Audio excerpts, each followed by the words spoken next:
Today in this video, I'm going to be talking about a Backrooms entity known as the Boundless Torturer. This is a creature that is tied directly into the glitchy and warpy nature of the Backrooms, and I mean that in every sense of the word. The Backrooms is a place that is full of unstable elements, very disturbing and glitchy surroundings, and this creature lives inside of all of that and wreaks havoc on things that exist in the real world like us. So if that sounds cool, and if you enjoy hearing about Backrooms entities like this, leave a like on the video and subscribe for more content from me. Without more ado, let's get into the video, shall we?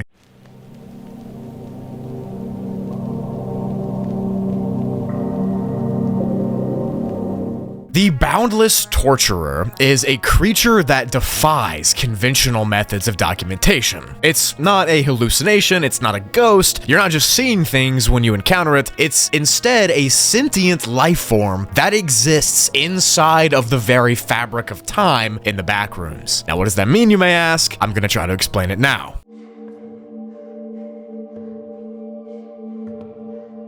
Its form is extremely difficult to categorize, but it looks to be some sort of visual abomination. It's not easy to point at this thing and say it looks like another creature you've seen before, or that it's humanoid, or anything like that, because its silhouette is uneven and distorted and stretched out endlessly into the void. This body that it has is literally glitched and warped seamlessly through solid surfaces and matter and space in between all of the levels. It exists inside of the air and the texture and all of those molecules in between, and its body looks to be made up of a massive gargantuan mouth that's lined with sharp serrated teeth. The body is squeezed and warped into this elongated worm-like form that you'll be able to see when it does appear out of the glitched air. Now its body eventually leads to its head, of course, and the entity's head has 3 sharp points that grow outward from its center. On the lower 2 points that go opposite directions are its eyeballs, which are very crudely etched inside of them, and its eyes are very demonic looking and terrifying. Below its sharp head is this large gaping mouth that connects to its body that eventually will crush and destroy whatever it wants. The entire creature looks like a crude, fleshy amalgamation, something you don't ever want to encounter, something that doesn't look real. It truly is impossible to quantify this entity in a reality sense because it doesn't exist necessarily in reality. But the majority of its body is made up of its fleshy mouth thing that it uses to consume its prey.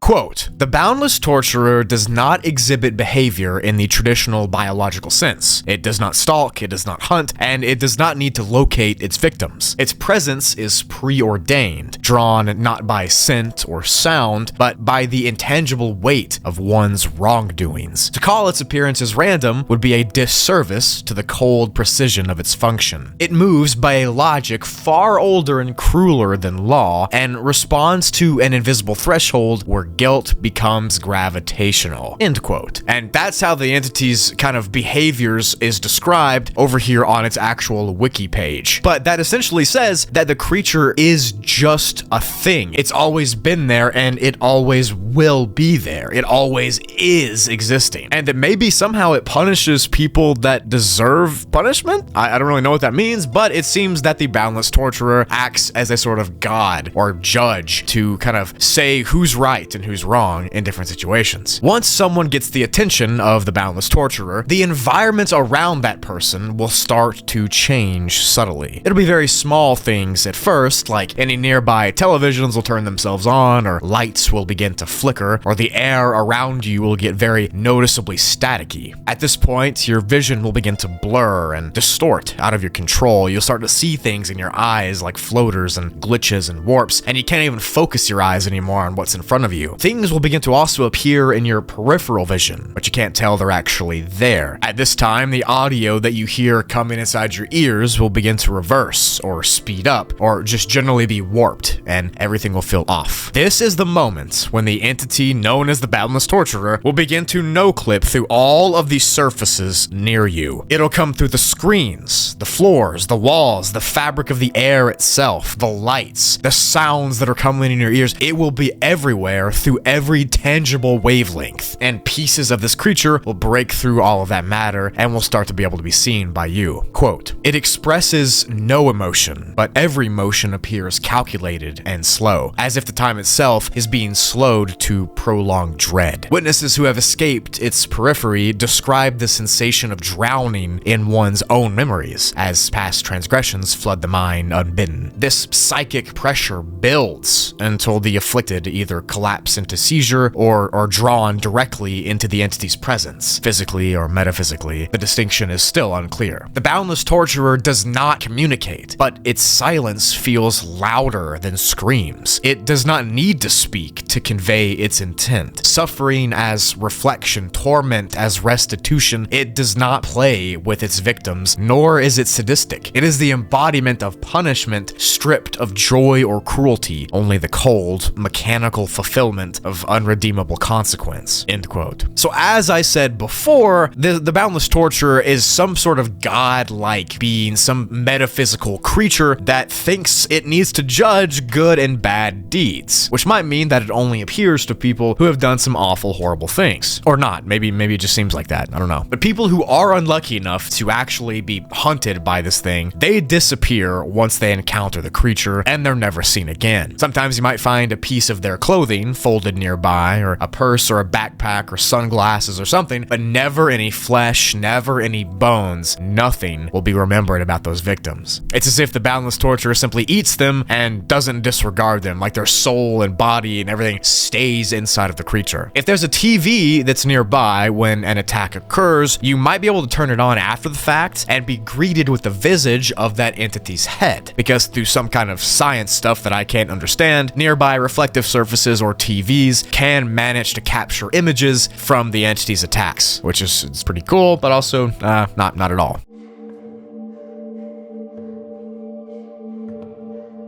The entity doesn't just live in a single level. Like, it doesn't have a cave or a building that it lives in. It's not locked into walls or expanses like all the other creatures are. It's quite literally named the Boundless Torturer because it knows no bounds, and there is not just a place that it can't enter. It can go anywhere. It slips through the cracks of reality, through the static, through the air, through the carbon, through the oxygen, through everything. It's like it belongs on a plane of existence that we haven't even discovered yet. And even though this entity is so prolific and horrific, it actually has barely been seen. Almost never, in fact, because sightings of the creature are extraordinarily rare. In fact, decades have passed between actually seeing the creature in action. This means that the entity is not omnipresent and all-knowing, but it still does possess some sort of ethereal power to be able to do what it does, and to absorb its prey, and to figure out who its prey is. It has to have some kind of knowledge, you know? It's believed that the entity is active inside of the psychological space of people who are already dying, or people who are morally kind of decaying,